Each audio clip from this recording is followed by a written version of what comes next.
So I mentioned it in my review for Bring Her Back that I might do another list of recommendations of movies that I have come to call the supernatural bummer. And in my city this weekend, there are no new horror releases, so I am taking a break from the theater, but I figured that would be a perfect time to do this new list. And I have been trying to figure out exactly how to describe this genre of movie, and I will try to do that as well as I can in this video. So I think there's a spectrum that exists where on one end you have the supernatural bummer, and on the other end there's something that we'll call like Spirit Halloween supernatural. And so the Spirit Halloween version of Supernatural is movies that are maybe more mainstream, a little bit more consumable. These are movies that are made for people who maybe want to watch something scary in and around Halloween. This is, for me, it's like the TV show Supernatural or like the Conjuring universe, anything sort of in that realm. These movies tend to follow pretty similar tropes and visuals, things like Ouija boards, a very like heavily stylized sort of like possession type thing. Um, and while I'm not saying that this is one of these versions of movies is better or worse than the other one, right? There's kind of a difference. And so the movies that I want to talk about and recommend to you all are on the opposite end of the spectrum. So the supernatural bummer um, tends to explore evil and themes within the supernatural genre in a sort of unique and more visceral and more disturbing sort of way. And what I keep coming back to is wanting to describe this type of movie as more realistic, which I don't know if that makes sense to you all, but it feels as though this depiction of the supernatural and evil feels like something that could exist in the real world more so than the like Spirit Halloween esque type of evil. Hopefully that makes some kind of sense. These movies tend to be a little bit more subtle and a little bit more disturbing in that subtlety, I guess. This will make more sense once I get into the list. And these movies tend to not have a resolution or a happy ending. Their endings tend to be a little bit more ambiguous. These are movies that I think would also be well described as a feel bad movie, right? Such as Bring Her Back was described. And so here are a few movies that I think fit this very loose and very vague theme that I have invented in my head. So the first movie I'll talk about is A Dark Song, directed by Liam Gavin. This one was released in 2016. A determined young woman and a damaged occultist risk their lives and souls to perform a dangerous ritual that will grant them what they want. I really believe that this movie is a hidden gem. I don't see too many people talking about it. And I think what really makes this a entry on this list for me, it doesn't have quite the bummer ending that some of the other supernatural bummers have. But the way that the ritual is depicted in this movie is so unique, and it's done in such a subtle way that throughout the movie you're kind of questioning whether or not this ritual is working. And it really just kind of takes you for this wild ride. This one is a bit of a slow burn and does have some pretty uncomfortable moments. But I think it's definitely worth a watch if you're looking for something a little bit different as far as like depictions of rituals and evil.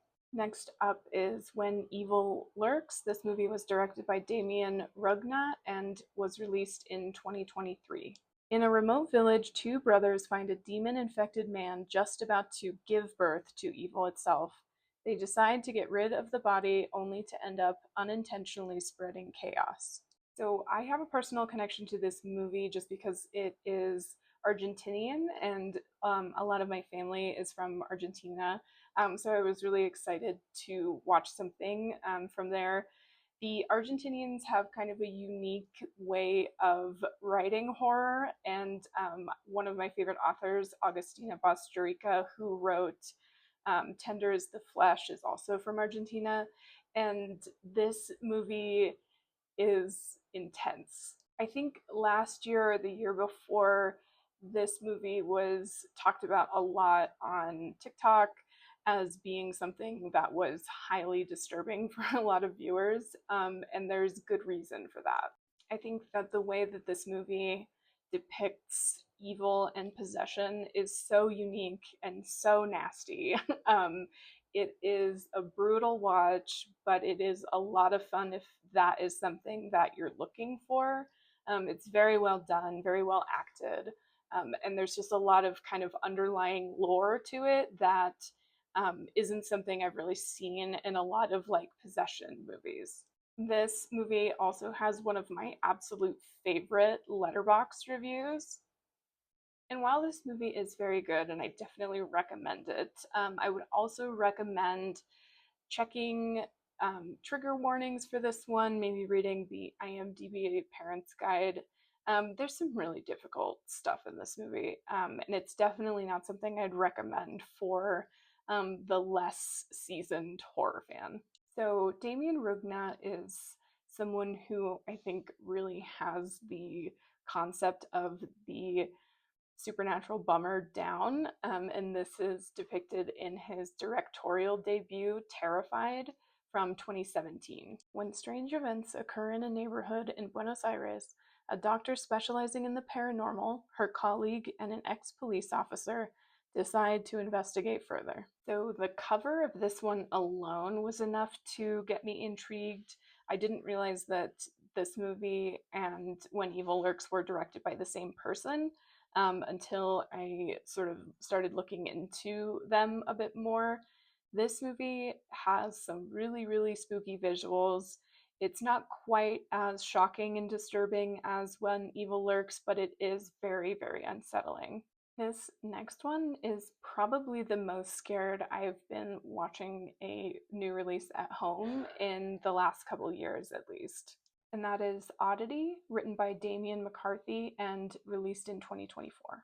A psychic medium attempts to uncover the truth behind her sister's murder at the site of the crime. I think the visuals in this one fall maybe a little bit closer to the Spirit Halloween end of the spectrum, just because the main sort of cursed object is, I don't know, it's a little jarring for me. And I didn't find it in particular to be like the spookiest part about this movie. But everything sort of surrounding it, this movie had me so tense and stressed out. It's also just beautifully done. It's mostly single location, in this like big house in this like wilderness countryside kind of vibe. It's really spooky, and I think this one was also being talked a lot about online. People really liked this one, and I did as well. The last one I want to mention is, of course, Talk to Me from 2022. This one was directed by Danny and Michael Filippo. A group of friends discover how to conjure spirits using an embalmed hand. They become hooked on the new thrill until one of them goes too far and unleashes terrifying supernatural forces. I think we can continue to expect more supernatural bummers from the Filippo brothers.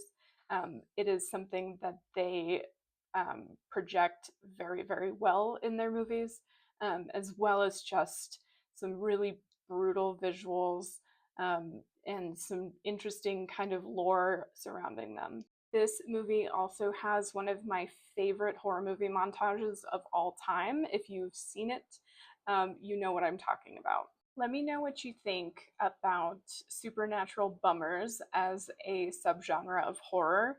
Does this make sense? Am I totally off base? I would love to hear your thoughts. If you have any movie recommendations that you think would fit well on this list, I would also love to see that. I should be back in movie theaters next weekend, but until then, I hope y'all had a really wonderful Father's Day weekend. Don't forget to like and subscribe. Follow me on Instagram, TikTok, and Letterboxd.